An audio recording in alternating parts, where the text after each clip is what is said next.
Hey everyone, welcome to King's Talk presented by Cap City Crown. This is Tony, and with me as always, we have John. It's been a rough start to the week for Kings fans, Monday night we lose to the Warriors. Tuesday, they released the last 2 minute report confirming what Kings fans already knew and that Klay Thompson did in fact foul Kevin Huerter on the last play of the game. Kings fans watched that be a no call on Monday night, and they missed a couple other calls during that game that you know were good for the Warriors. And man, it's been frustrating watching the officiating for the last couple games, because 2 games before that you had the Tyler Hero travel that turned into the game winner.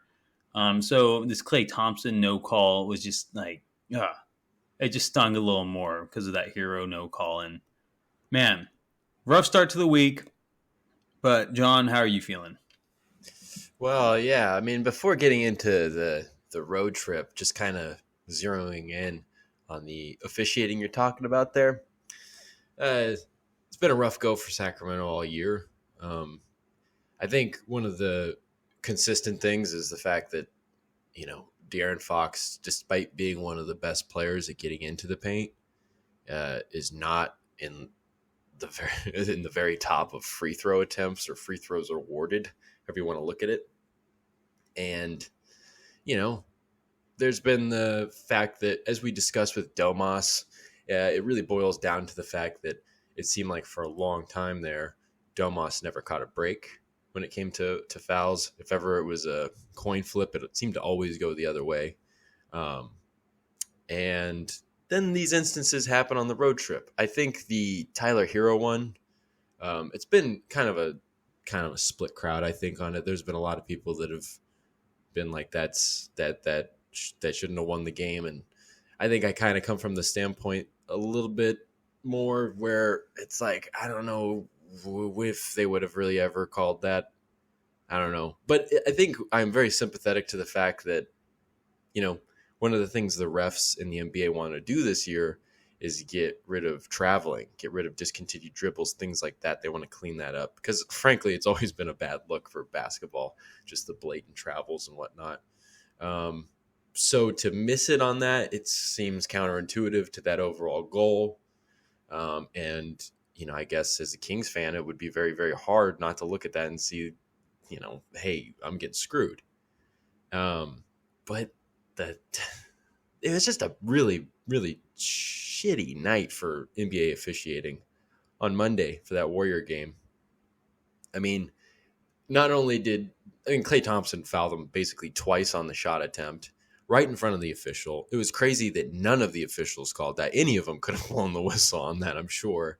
It was so obvious. You could just see it live from the typical TV angle that it was a foul. Even with people courtside and the referees and whatnot, and other players standing in the way, you could totally see it. Just really, really, really frustrating for anybody. I think regardless if you're a basketball fan or not, I think Mike Brown put it well. It's like, we want to have a chance to go to overtime. They earn that chance to go to overtime. There's a good chance Herter knocks down those free throws. And who knows what happens at that point. But never given a chance. And that's just ridiculous. And on top of the fact, I think, there was about 4 minutes, there was about a minute and a half left in the game. And the officials stopped play to talk to NBA headquarters or whatever. And it was about a play that happened like 5 minutes earlier about a shot clock violation that was not called on the Warriors that basically gave the Warriors 2 points. They stopped play to talk about it. They couldn't do anything because it was 5 minutes ago in play. And so it amounted to nothing. And, as is always the case, there's missed calls here and there. It's just those 2 things in particular, though, just like nobody wants to see that. I don't think anybody that's interested in the sport of basketball benefits from that kind of officiating. And like Kevin Huerter said, there's just no accountability, and it's frustrating for anybody. Yeah, and then on top of that, last 2 minute report, they also missed a traveling call by Steph, like a few Yeah, and it's seconds that earlier. traveling thing again. Yeah, exactly. It was a travel. Yeah, like good way of cracking down on traveling, right? Um, I'm not saying the Kings would have won either of these games. In question, the Hero game, the Heat game, or Monday night's game against the Warriors. It was still tied, I guess, if you take away or if you give Herter those 3 free throws and assuming he makes all three, or you take away Hero's three, the Kings still have to make a bucket on the other end. But like you said, we'll never know, and possibly, like potentially, the Kings could be on a 5 game winning streak and standing at 5-4. Um, but I don't know, especially those late game calls. Nothing's worse than those. It's like you take those ones in the middle of the game. It's like whatever, but man, it's hard. It's hard watching those late game calls go against you, and you know, it isn't nothing you can do. And I mean, I saw Herder and Fox went to Twitter, and Herder's like, there's nothing you can do except get fined at this point. It's Yeah. ridiculous. Like someone needs to be held accountable. And Fox, I think, commented on I think Clutch Points tweeted like, was this a foul or not? And and posted the video, and Fox is like, LMFAO. Like you guys are Yeah. stupid. Like what do you mean? What do you mean was this a foul? Like do you not see Clay? Not only does Clay hit Herter's elbow while going up, and then like Come hit his down on. hand again on the follow through. He has his left arm on Herter's back, and then he also doesn't really give him any room to close out or to land. He kind of closes out under Herter. It was just, oh man, I don't And know. the interesting thing too is I just feel like I just from an outside perspective, the thing that really irks me is it's like the Kings are getting dick this season, but it's like who's bitching at the refs all game, and who's always bitching at the refs all game? Steve Kerr and fucking Draymond Green, and even Steph Curry got teed up. It was really funny because when Steph Curry got teed up, you could see Chimezi Metu on the bench, just like put his arm out, like throw him out. I don't know. It was really funny, but it just seemed like you could hear Draymond and one of the refs just like kind of going back and forth there as everybody was lined up for a free throw attempt, and it's just like I don't know, man. It's like it just seems so. It's like there's no respect for the NBA officials on my part or anybody's part because it's just like they just get tugged around. They get tugged around into giving the benefit of the doubt to the champs, even though they're not playing like the champs. And that's nothing. That's nothing to say that. It's not to say the Kings are playing like champs or anything like that. But it's just from that standpoint, just on that eye test alone, like that's so irritating. It's so stupid. It's just like I don't know. It's like they have. It just seems like there's little respect going around, and yet time and time again, the refs are bending over for the Warriors and any team. It seemed like for the most part, but it's just I don't know. I get it. It's like they win a championship. They're a dynasty. I get it. They're Hall of Famers on the team.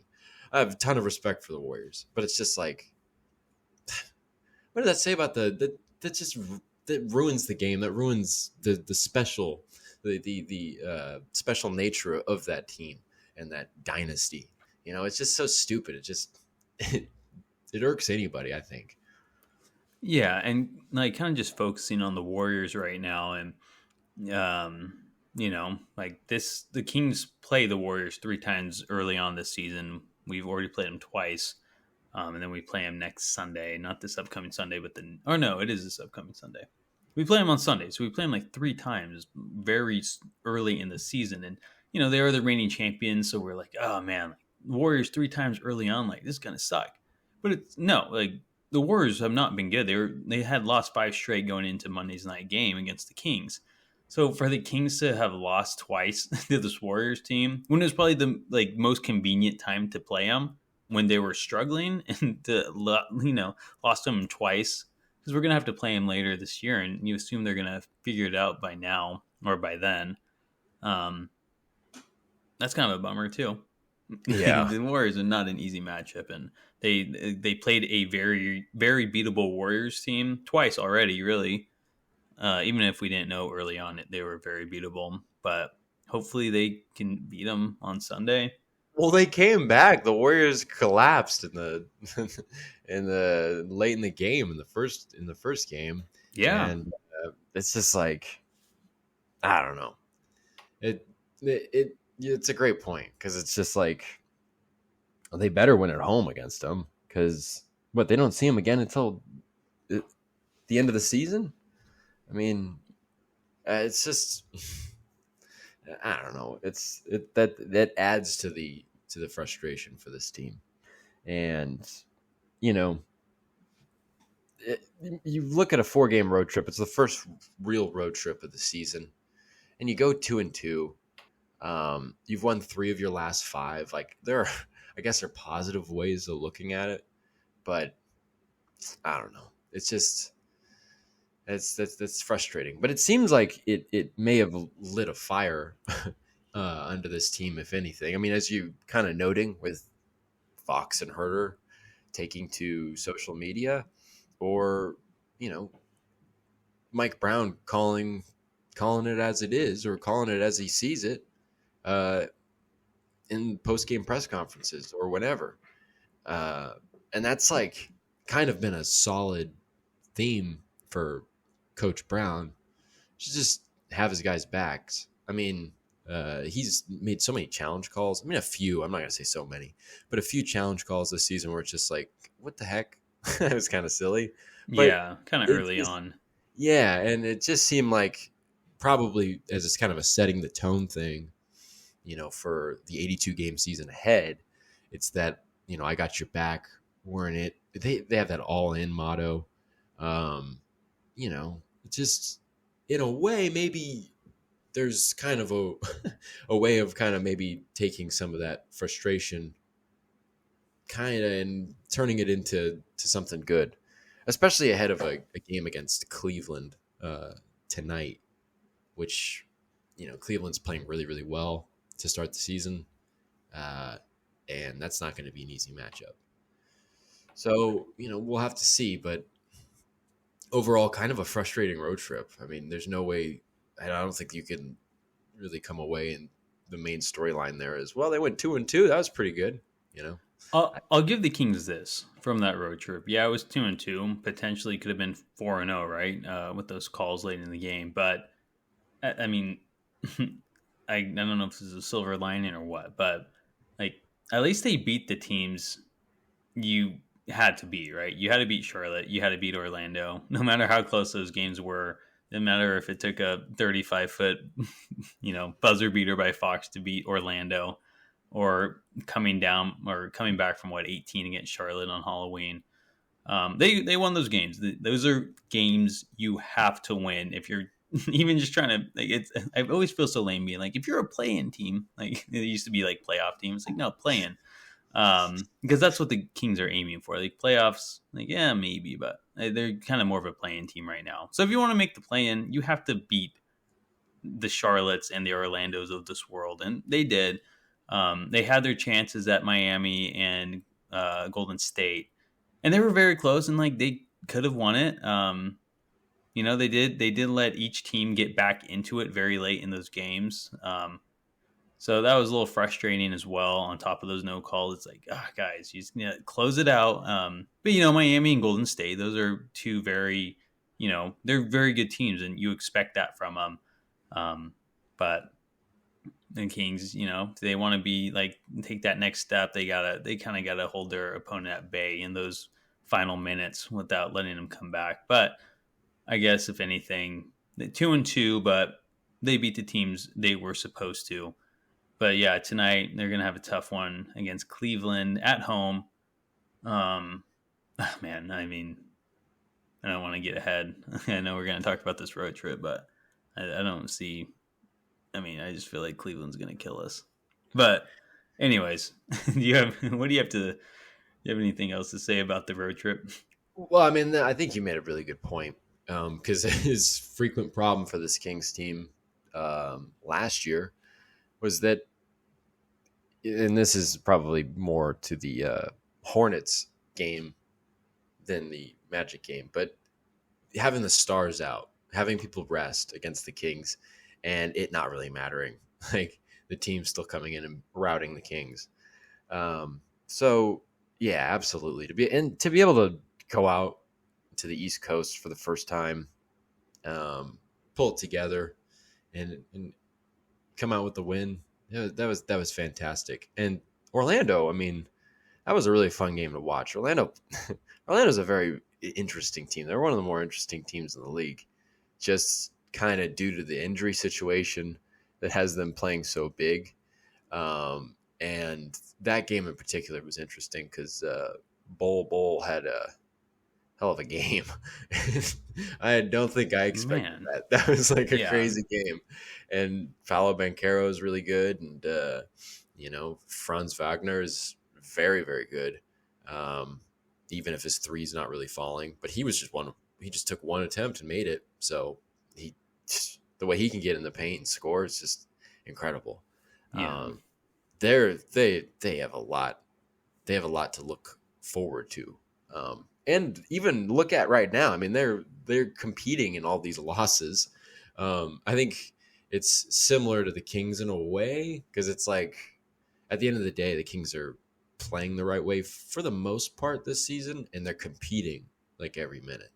Um, so that's all you can ask for. And I think for Orlando, it's just like they're really providing some competitive and fun basketball to watch, which for such a young team, that's all you want. That's all you can ask for. That was a hmm that was a fun game.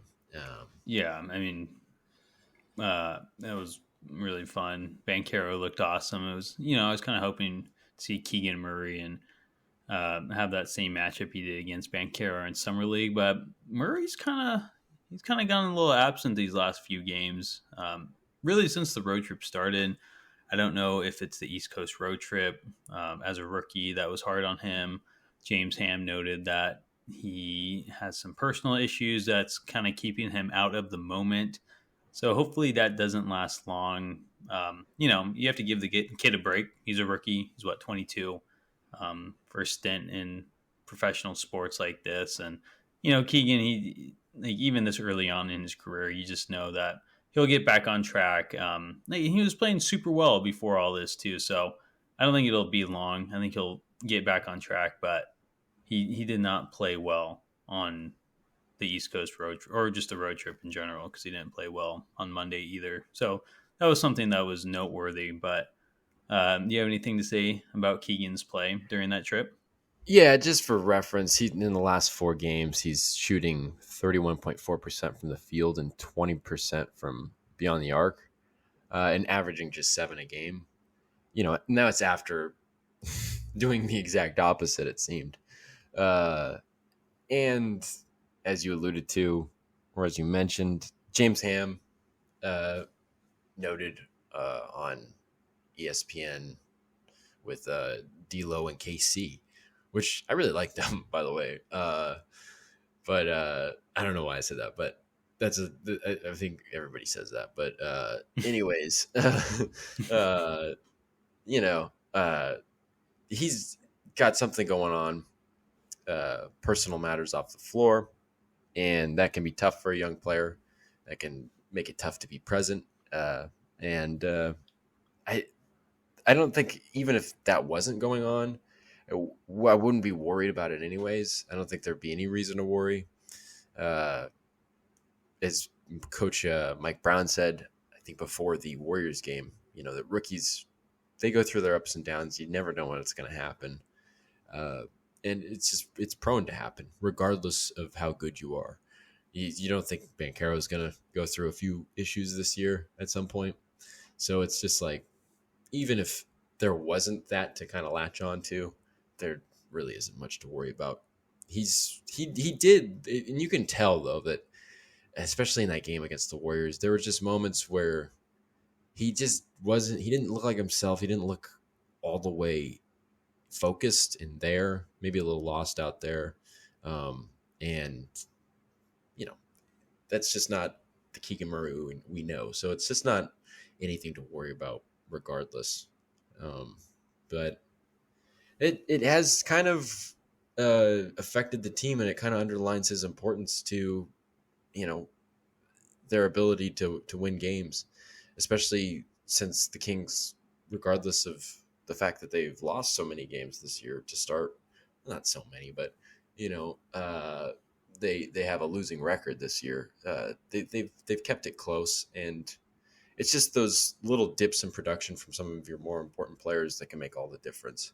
So as long as his situation gets figured out, um, you know, the all the better. But it it just that kind of considering all that, that kind of brings up the fact that another guy is not at all producing. Yeah. And when something like this happens, you know, you have that next man up mentality, and maybe it's not like there's a ton of depth at the wing, I guess we would say. So it kind of really becomes imperative that Harrison Barnes, especially if he's not producing up until, you know, the road trip anyways, it doesn't help that he's continuing to not produce. And it seemed like Harrison Barnes had a few good games, or like improved games. It seemed like he'd gotten in a little bit of a better rhythm, made a little bit more of a positive impact. But especially in this Warriors game on Monday night, 0 points. I think just a couple of rebounds, a couple of turnovers, just an absolute non-factor. And he's one of your higher paid players on the team.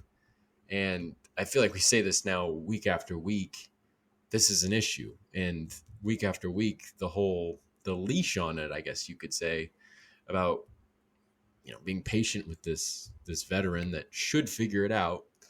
It's starting to wear thin, and I don't know. It more so than Murray's lack of production in the last couple of games. Considering there's, you know, reason for it, it just underlines the fact that Barnes is really just an open wound on this team right now. Yeah. Barnes looks awful. He just looks awful. He scored 0 points against the Warriors. He scored 4 points. You know, Kings win that game. Um, but man, I just like what's going on with him. I just don't know what to say. I thought like I've said this again and again. I thought he was going to have a really good year coming in, being that fourth guy, that fourth scoring option. But geez, maybe he needed to be that second scoring option. He oh man, he's just so bad. Um, and you know, he's in a contract year too, which is unusual, right? A lot of people usually play well in their contract year. So I don't know what's going on. He started off the season last year so well too, and so for him just to do the complete opposite and just play terribly, it's just weird and frustrating and disappointing and just so many words.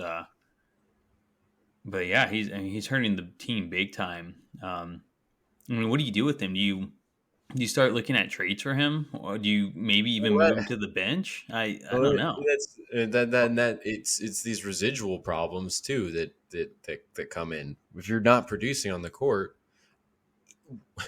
what are you going to do? Like, Harrison Barnes had value before the season started.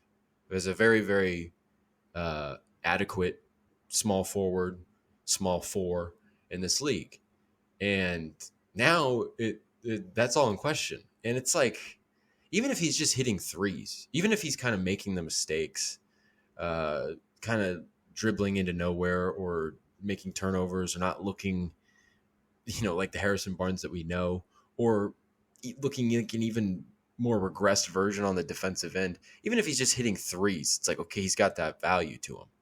But, you know, other than the fact that he's kind of like a steady presence, maybe, which is maybe the best thing you can say, then that's without the ball in his hands or anything like that. Like, that's the best thing you can say about him being on the floor. It's like, that's not a lot of, that's not really the highest of stock, you know? And now it's like, what can you get for him? You know, I guess you could say this would make it easier to retain him if you wanted to sign him again. But I don't really know Yeah. what that does for you right now. That just seems that do you want him at that point? And I don't know. I mean, there's that big picture. That kind of becomes an issue, and I don't know why he's not playing well. I mean, he's such a professional that there's no funny business going on. It's not like he doesn't want to be here or something like that.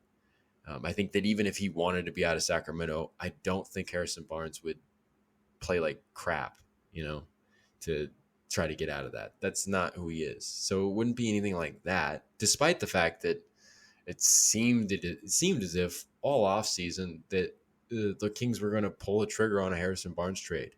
And there had been some whispers about him potentially being involved in a deal with Phoenix that I don't know if we're really picked up by many outlets, but I don't know if we're 100% confirmed, but it's not surprising, and it's constantly brought up, and it's probably not like I said anything to do with dissatisfaction, but maybe things wear on him.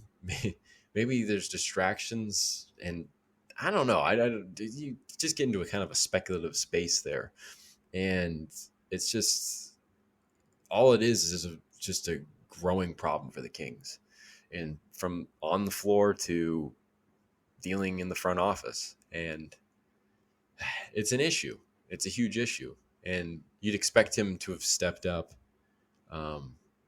If something's going on with the Rook, you'd think he would step up in that situation, and he just really didn't. So I don't know if it's a distraction thing. I don't know if it's a rhythm thing still. I have no idea. All that we know is it's a big problem. And I don't know. Yeah. I don't know either. I don't know.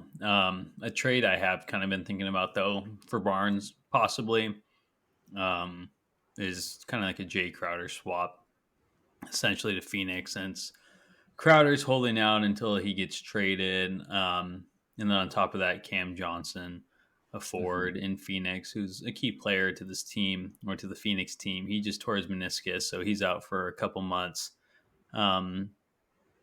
Crowder's not playing anyway. Maybe you trade, maybe trade Barnes there. He can, even if Barnes doesn't have that much value right now. I mean, at the end of the day, he's a career 38% 3-point shooter. Like, he's a proven guy, and it's only 9 games in so far. And I feel like putting Barnes on like a championship level team will do good for him as well. And maybe Phoenix will know that too. But I don't know. Maybe he just sucks now and he'll never be the same. I doubt that. I think he can turn it around, but that's really the only trade out there that I see that makes sense. Just because not only is Jay Crowder not playing, and Phoenix, probably wants to get rid of him, but now one of their forwards are down, and a couple months. That's a long time, and Barnes can definitely hold it down for them if he can even get like halfway back on track. At least he's something, So Yeah. And that made some pretty decent sense even a week ago, but it makes all the more sense now. Obviously, the injury and the fact that Crowder's not even playing, that's Crowder's not playing in Phoenix. Harrison Barnes is effectively not playing in Sacramento. So it doesn't really hurt, regardless of the fact that, Crowder's a little bit older and you don't necessarily know what you're going to get off the bat. But, I guess it doesn't really hurt at this point. And it seems like if they could pull off a deal like that, it seems like that would be the only feasible kind of route. Because, again, it's just, what does Harrison Barnes have to offer? For the Suns and for the Kings, that's a really just that can't hurt at the end of the day. I mean, it's not like what you got going on right now is necessarily producing a whole lot. So that could be kind of I think that could definitely work to both teams' benefit and potentially happen, but I don't know. yeah, Still, Harrison Barnes is still playing so poorly, and I guess it just depends how the Phoenix Suns view that situation. Um, Yeah, and it's still, like I said, it's only 9 games in. I mean, is there a reason to worry? Yes, he's looks awful out there. I mean, he looks like he's regressed offensively and defensively. Um, defensively, I said that bad. He's not hitting his threes, and it looks like he's like lost a step in lateral quickness, and he can't. It's hard for him to stay in front of his man. So that's a big cause for concern, like we've been saying. Um, but it's still early on, and like you said, it's like what's the reason? Like, why is he playing poorly? There's like nothing to pinpoint at the moment. So I mean, there is always a chance that he just turns it around and turns into a good old 15 point, 5 rebound, 3 assist Barnes. And if he does that, man, this team will look a lot different. But I mean, I still hope, and I still think he'll be able to do it. But it just, you know, your hopes kind of go down a little. Just a couple, 9 games in, he's played this bad. So we'll see. He's definitely someone to keep an eye on because he's hurting this team significantly. But man, I don't yeah. know. I mean, the threes just start falling if he gets a little bit of a better under. I mean, it's not just even sometimes guarding his man, because sometimes he's had issues with that in the past. Obviously, he's not like the most gifted one-on-one defender, but he's blown some rotations and allowed some backdoor cuts here and there, and a lot of guys have.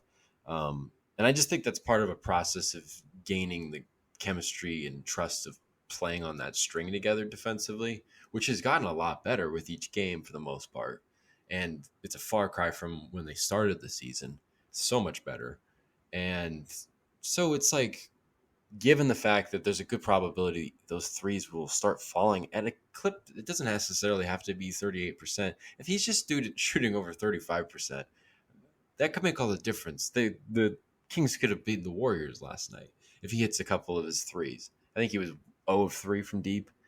And I don't know. It's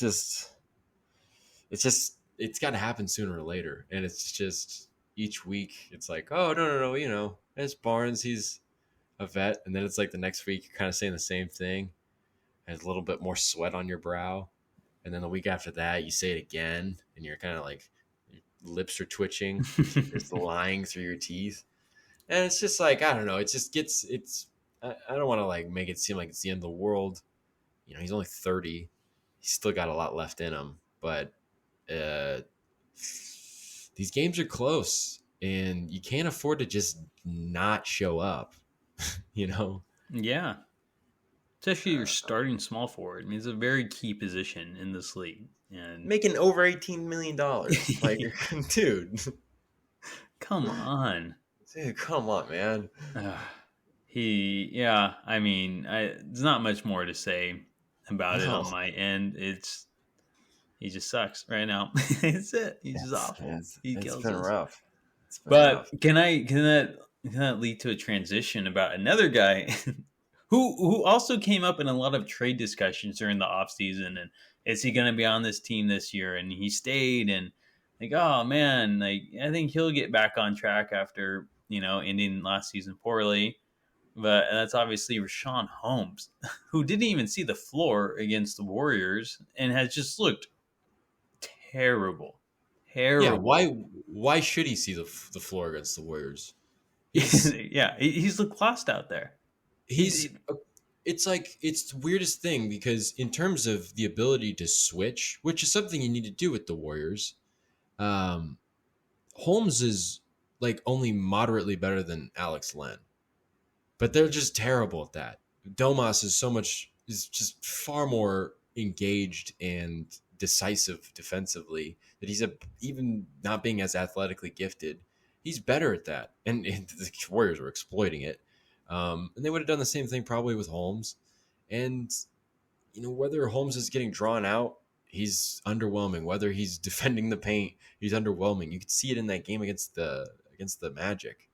Um, he just There were just a few times where he didn't even contest the shot, and he's just been completely awful. And it just seems like when you look at the guys who can play the five, obviously Domas is your starter, he's your primary guy. Um, But like Holmes just doesn't like make sense. It's like Alex Len, you're never gonna really use him as a backup five unless like you want to put him up against, like we've said before, like against like Jokic or maybe against a Nurkic or something like that, like a big guy. Um, he could give maybe decent backup minutes, although he's gonna have a lot of issues if they start switching, a big 7-footer onto smaller people. That becomes an issue pretty quickly. Um, on the smaller side, you have Chimezi Metu, who against the Warriors in 2 games this season has made the defense better in those games when he's out there. And so, like, obviously, Chimezi Metu's not a backup center, though. Situationally, he's pretty decent. You'd probably still like somebody better in those situations, but he does some decent things. Um, and but that's not a backup center. And then you have like, I guess your smaller five, your small five. I think you saw Lyles at the five a couple of games ago. And again, that's a situational, like really really tiny lineup type of thing. But without Holmes, it's just like Holmes doesn't really have a specialty. It looks like, again, it's just like he's a non-factor on both ends of the floor, and it's if he's not going to be the backup center, and it's going to be kind of a backup center by committee, and he doesn't even have kind of like that situation or that kind of like that specialty maybe. It's just like that's very very disappointing. And again, it's like, what's going on there? But he's been one of the worst players on the team this year, and just as big of a disappointment as Barnes, if not more. Um, it's been kind of ridiculous because, again, like in that Orlando game, it's like whenever he's out there, and he was only out there I think for a short stint before they just started giving backup 5 minutes to Metu. Um, you know, Holmes is just not doing anything, and again, he just looks disengaged and indecisive and not his energetic self. I mean, he has his moments, but for the most part, it's just nothing. I don't know. Yeah. Oh man, I thought it was gonna be good. Like I think you asked me a question earlier this year. It's like, who's someone who's gonna do better than expectations? And I'm like, yeah, it's Holmes. But man, no, he's underperforming those already kind of lower expectations. Um, oh, man, it's just annoying. Just with Barnes, he just looks lost out there. And like you said, like why should he be out there? Like what is he doing? Man, he just looks lost. And when he's on the court, he's playing like he doesn't want to be out there at times. I think maybe he doesn't. But it's like kind of like Barnes. It's going to be really hard to trade him. Like I think Holmes, you have to already start looking into trades for him because he does not want to be playing that 6-man role or that off the bench role. You can just tell. So I think he's just pissed. Honestly, it's like, you know what? I signed a contract to stay in SAC, to be the starter, but now he's getting paid like a starter. And who's going to want a guy making $12 million a year playing like Rashawn Holmes? So now I feel like we're just stuck with him, and hopefully he can turn it around. But I have less faith in that than I do for Barnes, just because I just think he looks disinterested. Uh, Man, Holmes, I just mean, whether it's disinterest, dissatisfaction, or whether it's some whatever effects of off court stuff, or a combination of all that, which it could be, um, you know, it does create an issue where you're not going to be able to trade Holmes. Now, luckily, the thing with Holmes is being a center. Some teams might get desperate. Now the price tag makes it very difficult, and so it's hard to envision him getting moved. But it's just like, again, it's like, okay, well, with Barnes, you can have Barnes be like out on the floor, and he's not necessarily not gonna be like a gaping wound, I guess, not like as much. But it's just like Holmes out there playing the center. It's just like, I don't know, like you don't really have anything in the pick and roll, it looks like.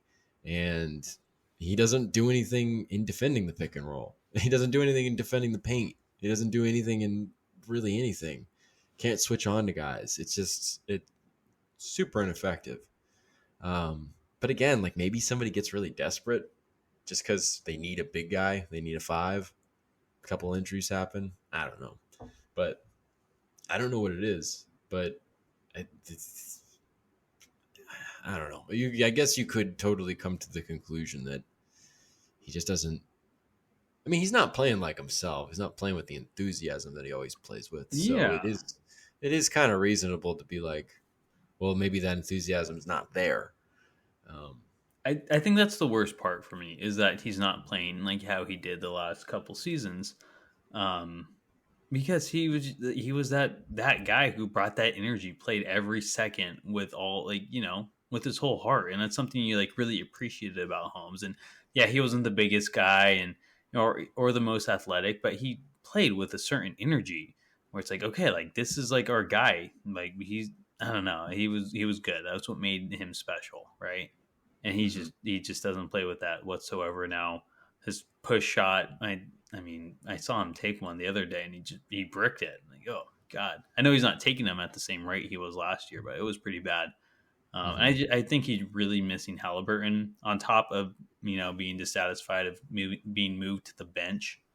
I think he misses Halliburton because that two man game between Tyrese and Rashawn was really good. Got a lot of alley oops from it. It was pretty good. It was lethal. But So yeah, here's the thing. Just to add to the point of maybe he's really not interested playing here. It's not like there's nobody that's going to throw you an alley oop. I mean, Malik Monk threw him an alley oop in preseason, I think once or twice. yeah, Seemed that's like they true. were building a good rapport. Terrence Davis runs the pick and roll. You could probably get a few from him. Davion Mitchell. I mean, like obviously, I'm not saying maybe Halliburton is a very special facilitator, um, and none of those guys are quite as good as him, obviously, at that. But it's not like you don't have people there to do it. Um, I mean, that's what you want from Holmes. I mean, if you're going to have him out there as the five, he's not going to be a stretch big. He's not going to facilitate like Domas. You want him in that pick and roll, get those alley oops that in capitalize on that energy factor. And at the end of the day, it's just he's playing it's low energy Rashawn right now, and it's in a similar magnitude of Barnes, it's hurting this team. Hmm. Um, because it's just like again, and we said this last week. It's like we come into the season, and it's like, okay, the Kings have some really good shooting guards. They have a couple of good, they have what should or could be a all star in Fox and an up and coming great defender in Davion Mitchell. It's like okay, they're really good at the guard position. They added Keegan Murray. We thought they had Harrison Barnes uh, being the steady force that he'd be. Even that is kind of like the forward position is pretty decent, but it's just that center position.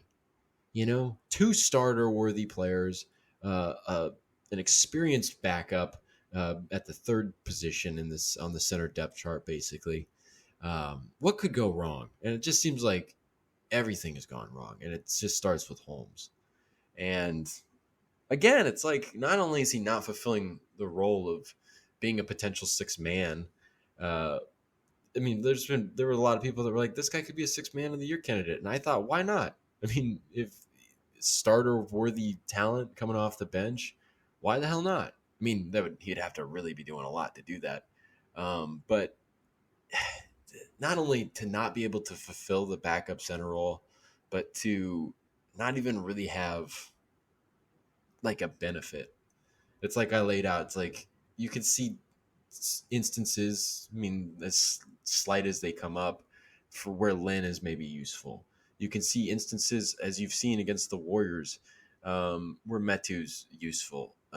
Going really smaller, that can be useful. But having Holmes out there at the five, it's hard to come up with a lot of pros for him being out there. You know what I mean? Yeah, 100%. It's But it's funny because you asked me a question a couple weeks ago as well. You're like, what does Chimezi Metu do for this team? And it's like, at least I can point to something for him now. Like, he can play the small ball five and be effective. But it's like, now ask me that question about Holmes. Like, I don't know. Doesn't even play now and eats up $12 million in cap space. yeah, Um, yeah, yeah. and Metu's looked really like solid in his minutes. There's been a couple of times where I mean, like when he gets the ball, I think he's getting a little bit better with the offense. He's getting a little bit more decisive um, in kind of connecting with guys on passes and whatnot. But again, defensively, he's just good enough. He's not great at switching. It's not like he's gonna. Again, like we said last week, I would much rather have. I still think you'd solve all these issues if somehow you could have moved Holmes and retained Damian Jones. But Chimezie Metu is decent enough as a cheap option at doing that, and you know, I he kind of gotten a little better, and there's still moments where it just seems like offensively though he'll just kind of like kind of stand up at the top of the key and be like, "You need a pick? Anybody need a pick?" It's just like, I mean, he's just kind of standing there, which I guess is like that's what Holmes does or whatnot. I mean, but you saw Metu get an alley oop, I think from Monk in the second half against the Warriors, and it's just like there's things he's building off things, and he just whether that's it's not like Mike Brown has. I mean, Mike Brown obviously has a lot of faith in Chimezie Metu, but he has a lot of faith in Rashawn Holmes too.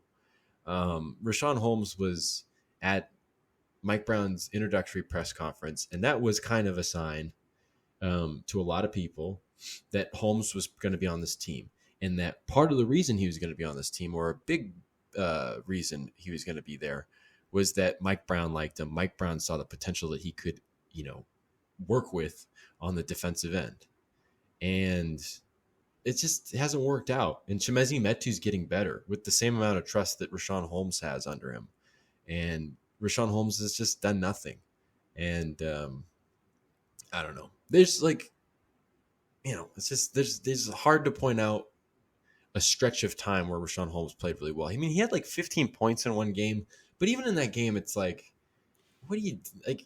I think he got a couple of dump offs or whatever. I mean, I don't want to take away from it from a solid offensive night production wise, but it's just, I don't know. It's hard to point to anything good, and dang, you'd really like to be able to say differently.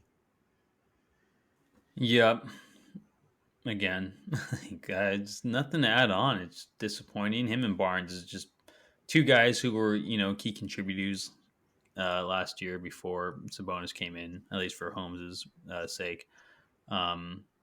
Just really have taken a step back early on this season, and it's 100% hurting this team. And I don't know. Now you got to figure out what to do with them, or just hope that they turn around.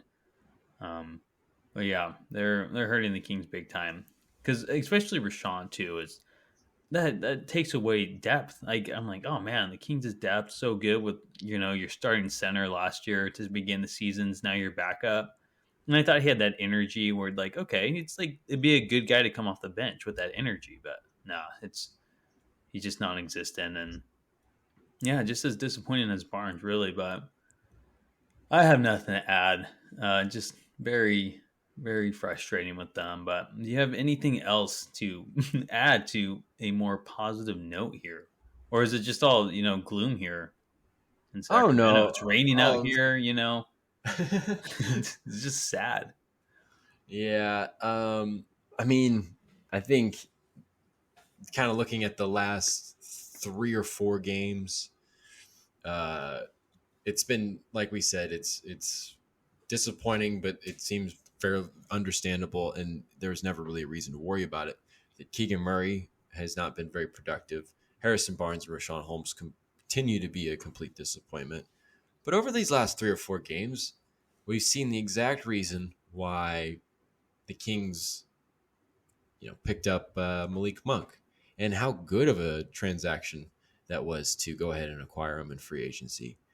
He just everything he's doing has been effective.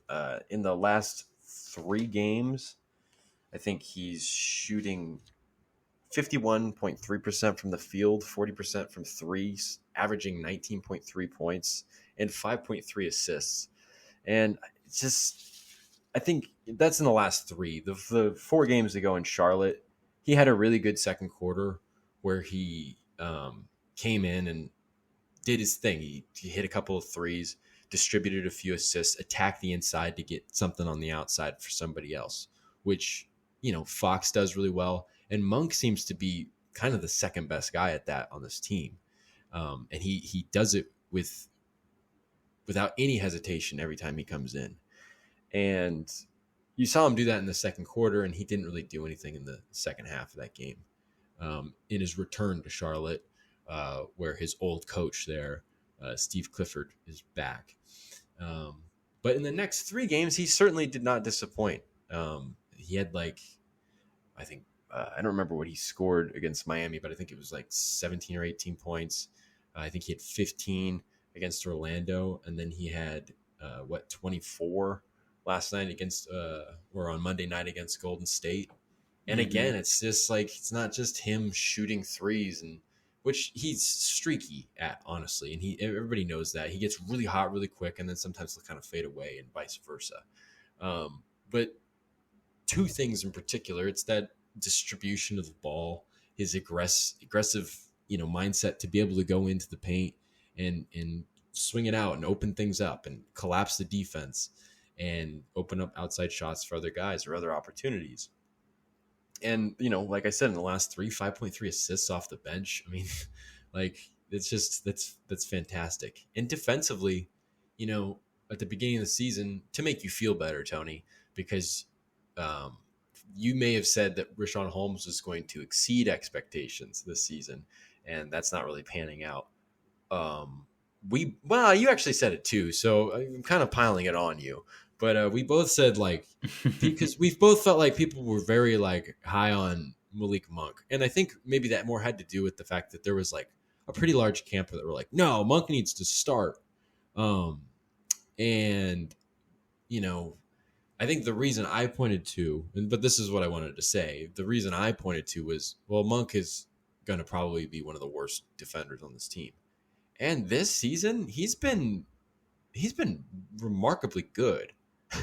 And it never really seemed like he had that much trouble on ball on a guy. He's just 6'1", not extremely physically gifted in terms of size, but he always is solid there. It just seemed like his kind of engagement on the defensive end, his effort on the defensive end, sometimes was lacking. And credited it to Mike Brown, credited it to a reunion with De'Aaron Fox that maybe has lit a different fire under him, or a combination of different things.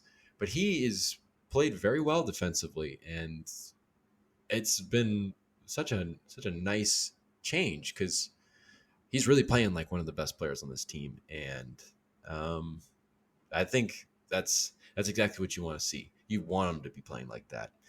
He's such an exceptional scorer off the bench, such an exceptional distributor off the bench, and now he's such a nice steady force defensively off the bench. And he's adding to a second unit that I think is pretty sound defensively. I mean, I think they, maybe not necessarily the second unit, but I think they're one of the highest defensive ratings for lineups against the Warriors. I think it was at the small lineup with Metu out there at the 5, where it was Fox, Monk, Terrence Davis, and then I don't remember who was playing the 4, but it just seems like there's so many options to go off of. And the fact that Monk is playing well defensively, it's so helpful. And it just, that second unit maybe hasn't been as great as you want it to be because of Holmes' struggles. But I mean, what Malik Monk is providing defensively is really, it's just added another fold to it that I didn't really expect. And I don't think a lot of people expected, but Malik Monk has just been playing like an absolute stud. And, he can really go in there and freaking put up some points. Yeah, Monk has just been, he started off kind of slow, I would say. What's going on with Monk right now? Didn't score a lot as much as you think, but man, those last 3 games, or even that game against the Warriors on Monday, he looked phenomenal.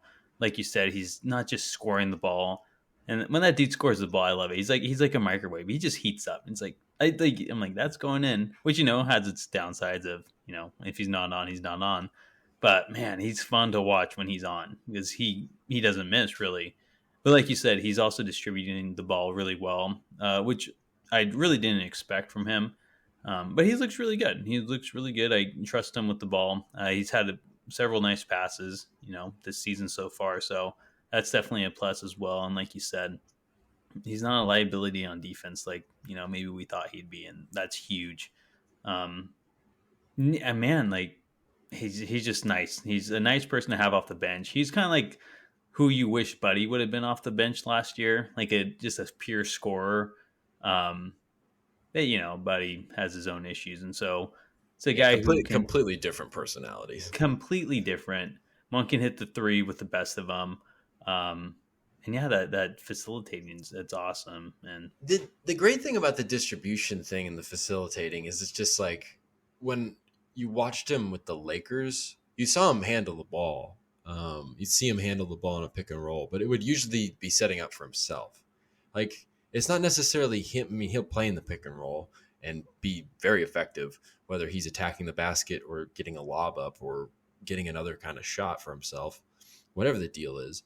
But it's just this. It seems like and you see it with like Terrence Davis, and maybe it's just something that they're preaching to these guys, but with kind of just when you get the ball, it's just he just attacks, and I feel like it always comes at a timely moment because sometimes that second unit will come in there and things will get a little stagnant, at the end of the first quarter and into the beginning of the second quarter, and it seemed like in these last three games, it just seemed like Monk getting in on the inside, or Monk setting up for another guy on the outside, or Monk even getting his own shot. It just seemed like the range of options, and he capitalized on all of them. And I think adding that element of being able to facilitate in any kind of other way, it just allows him to score better. It just he has so many more cards up his sleeve, and I just didn't really necessarily expect that. And I think it's just like, man,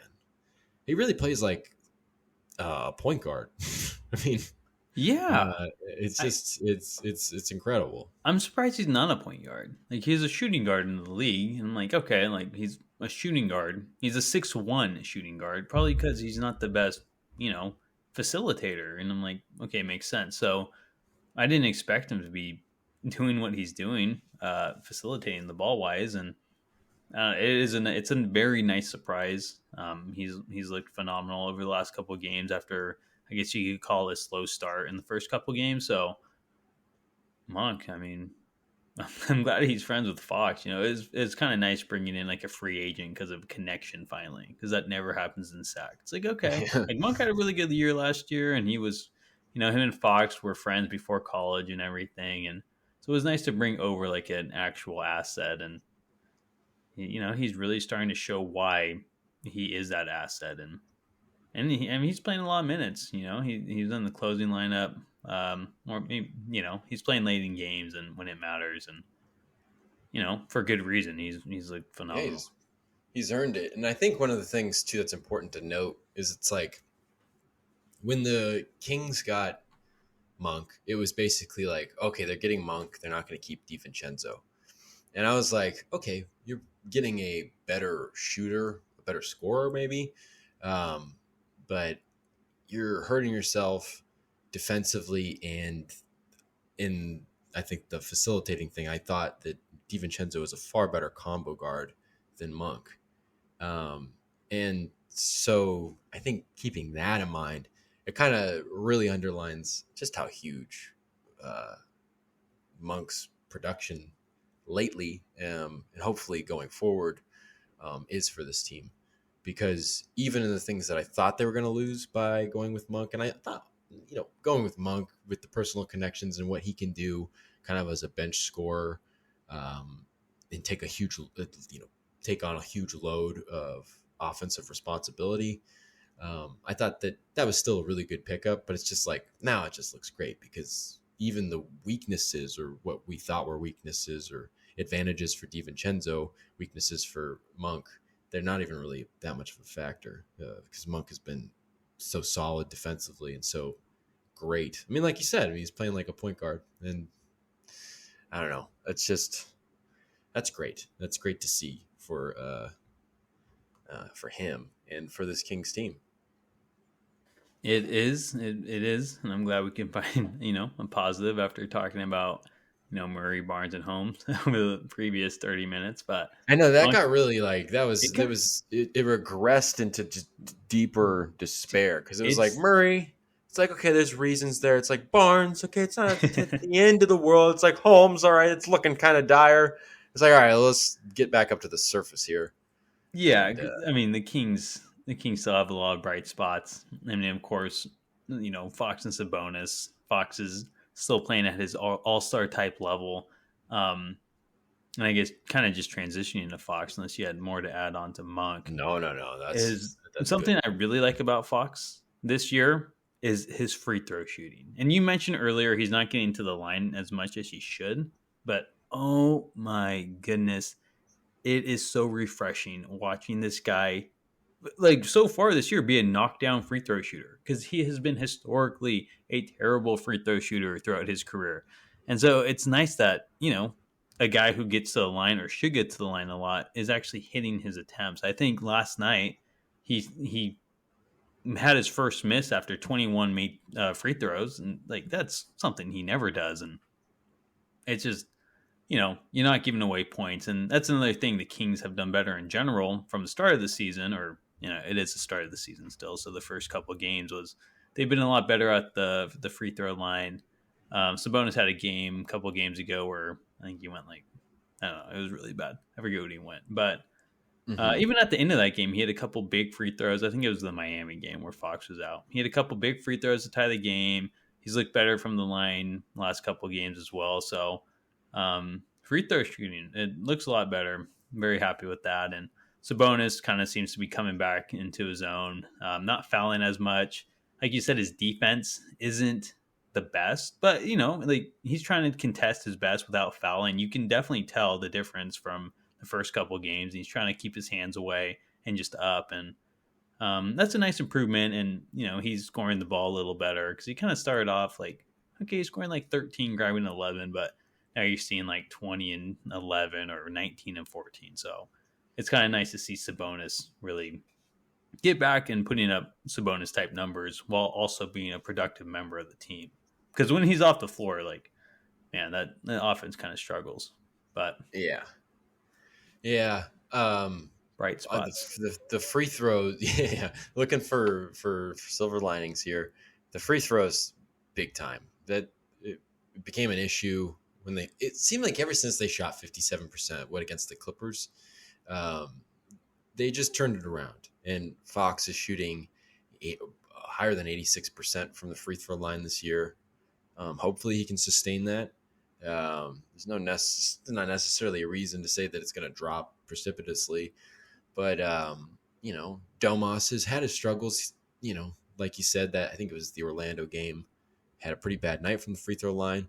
But I think I don't have like late game stats in front of me right now. But I think if you looked at Domas's free throw percentage in like the last 2 minutes of the game, or in any kind of late game situation, significantly higher this year because it's just in the last couple of games alone, like you said, there's just been a couple of clutch free throws that had to go down, and they did. So not much. It's just that's exactly what you wanted, especially like I said, that came after that terrible night where they essentially lost a game because of their poor free throw shooting. And you know what I like about Domas defensively is that it seemed like his no calls seemed to fall his way, and he just kept getting called for fouls. He kind of said fuck it, and he started really going loose on offense. Like he's looked really aggressive on the inside the last 3 games, maybe, and I think that has really kind of served him well because. And maybe this is kind of a loose theory, but it's like you saw him battling with like Looney and even Draymond a little bit. And it's just like when you're aggressive on that end and there's going to be people are going to be attacking you on the other end because you foul so much, and it's just going to be this constant battle on both ends of the floor.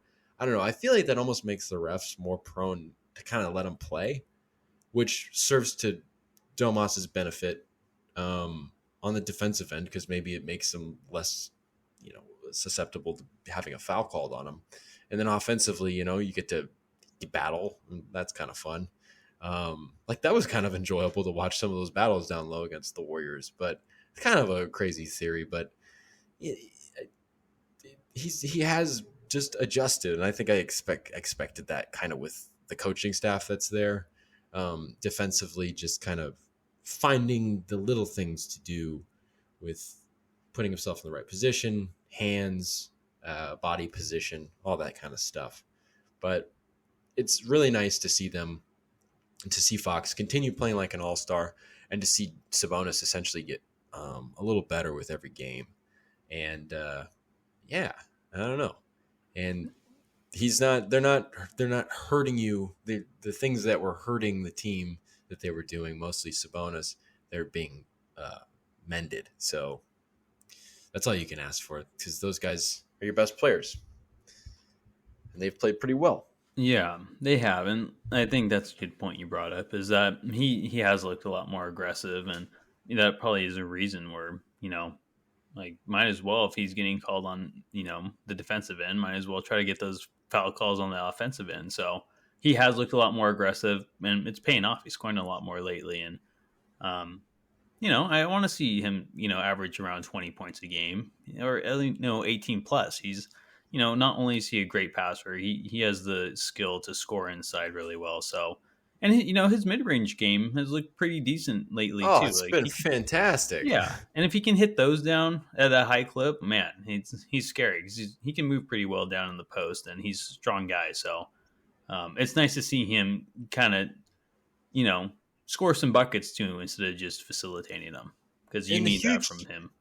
the huge thing on that mid-range thing is one of the constant things you see this season, especially early, is that defenses will collapse on him and they'll double him. And in the pick and roll game, it's just there's really like nothing for anybody and for him. And so like for his ability to just kind of peel off and just get that little pop mid-range, that's huge. And you saw him, I think like in Miami and maybe Orlando, or maybe it was Charlotte and Miami.